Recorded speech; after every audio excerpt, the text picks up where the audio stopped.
Hey guys, I want to put together a video here on milling these home switch brackets mounts. Prior to doing so though, I wanted to go over a few things. Those of you that's not familiar with mills, your safety precautions, procedures. First I will go over what I do prior to every job that I do. First of all, I fire up the air compressor. You want to blow out all your ways. You want to get all your debris out of your ways.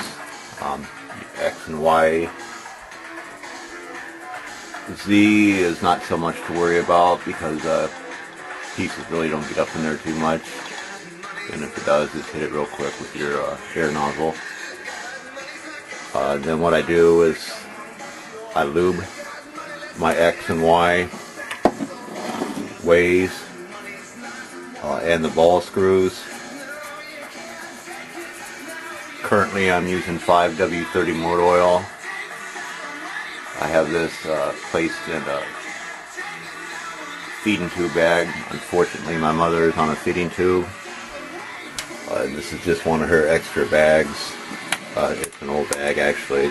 They get changed daily. So I just washed it all out. Hot soap and water. Filled it with 5W30 motor oil. Works quite well actually. Eventually I'm going to change it and put a lube system in underneath the tables on X and Y.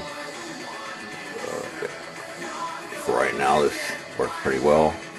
This is the end of it, the nozzle. This is the pump. This part actually fits up in the machine itself, but you just compress the plunger. See that the oil comes out at the other end. Lube the ways, lube your ball screws. Run your axis back and forth 3 or 4 times both directions. You should be good to go. You don't want no chips getting up in the ball screws. The ball nuts rather. Cause them to bind up a little bit. If you're running CNC, which I will eventually, it would cause steps. You would lose steps. So that would kind of fill your part off just a little bit. You don't want that. Another thing I wanted to go over too is when you're running the mill,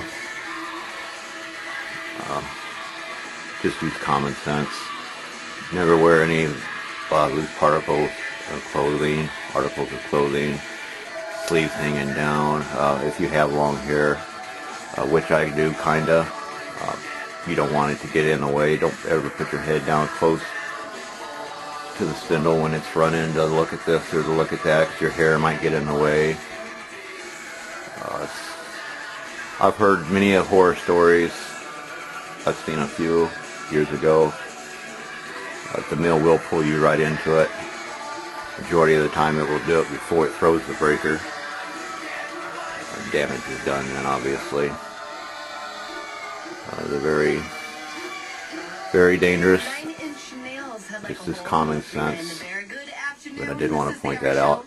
I'm Jenna, thanks for rocking. Happy Valentine's Day. It's kind of like a firearm. A firearm is not going to hurt you. It's the person behind it. The same applies to any machinery. Go over here. I'm going to put this on the tripod here. I'll splice these videos together, combine them.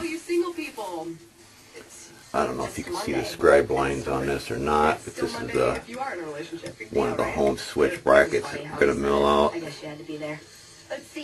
can see the scribe lining here. I think you can see it in this video. We're going to mill down this edge here up to the scribe line here, and then we're going to mill down that inside edge. Then we're going to come back up here and we're going to cut it. You always want to do your inside work first if possible. And another thing I'd like to point out, just don't so much apply it to CNC, but doing it manually is, if you could set your part up on the mill In this case, do 2 procedures at one time. Do so, save yourself a headache and setting up time. Instead of just cutting this out and having to put it back on the mill and coming back and cutting this out at a later date, we're going to do it all at one time this way, all in one setup.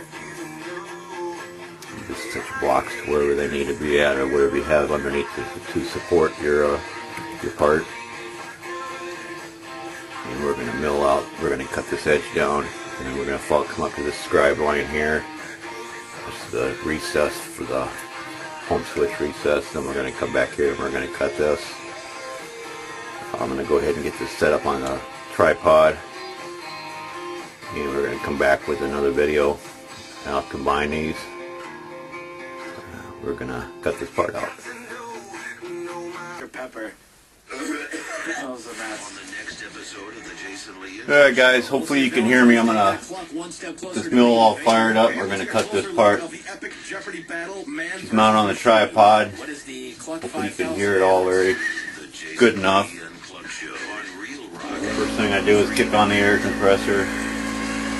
Make sure the air compressor is fired up. Got enough air in it. Turn on the mill.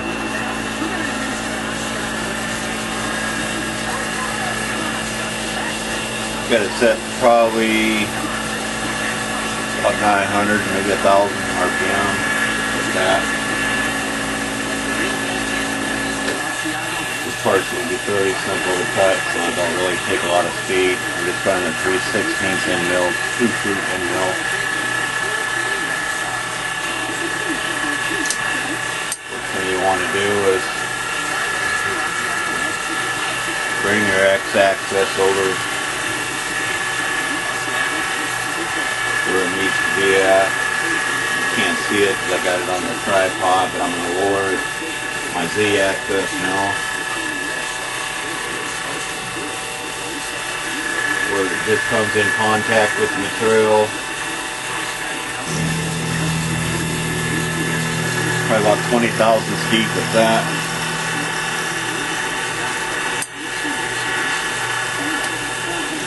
I lock my Y-axis. Make sure your X-axis is loose, you're good.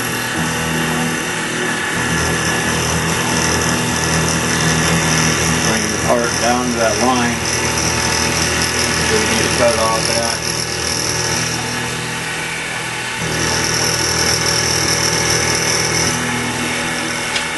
You want to go out past the scribe line.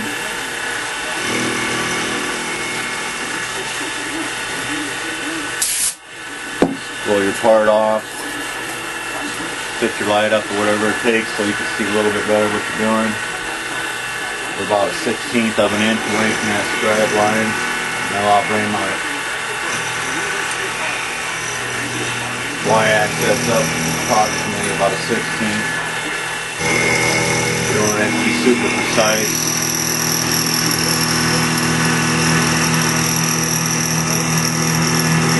Continue to bring it back down to the other end.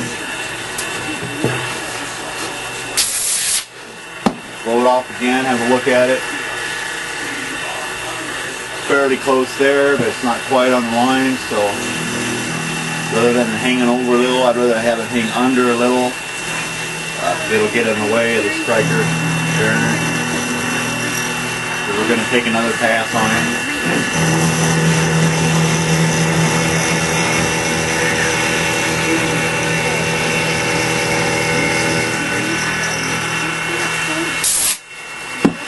Take a look at it again. Looks good to go, and you're good to go there.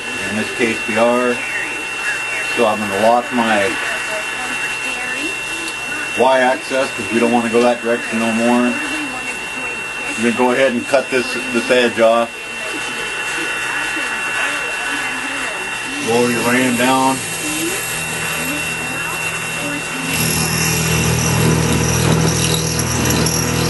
Approximately 20-30 thousandths. Going a little bit deeper than I normally would.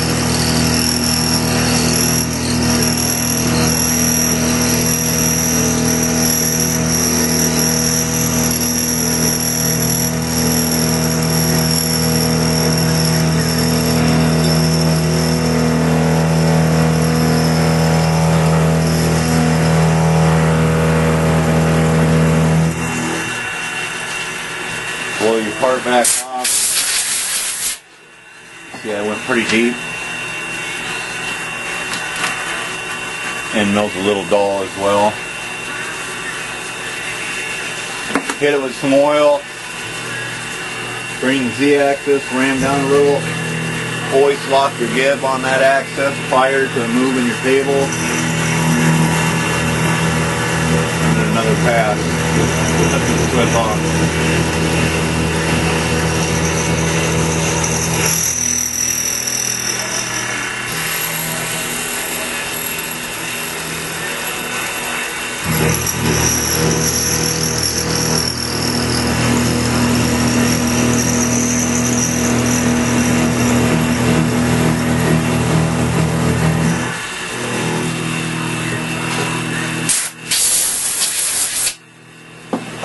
Cut this zip off and I'm going to go to the next step. That'll be in another video. I'll combine these videos. Okay, now we got the lip cut off of there. Yeah, next step's going to be going to notch this out here on this scribe line here, horizontally and vertically. And I'll put this back on the tripod. We'll cut this completely out of here. Then we're going to come back and we're going to cut it on this line here. Remove this. I'm doing this all with a 3/16 end mill. This is a 1/4 inch 6061 T6 aluminum. Should be extremely strong for the purpose they're going to be for, just to hold them home switches. So I'm going to put this back up on the tripod. We're going to cut that out.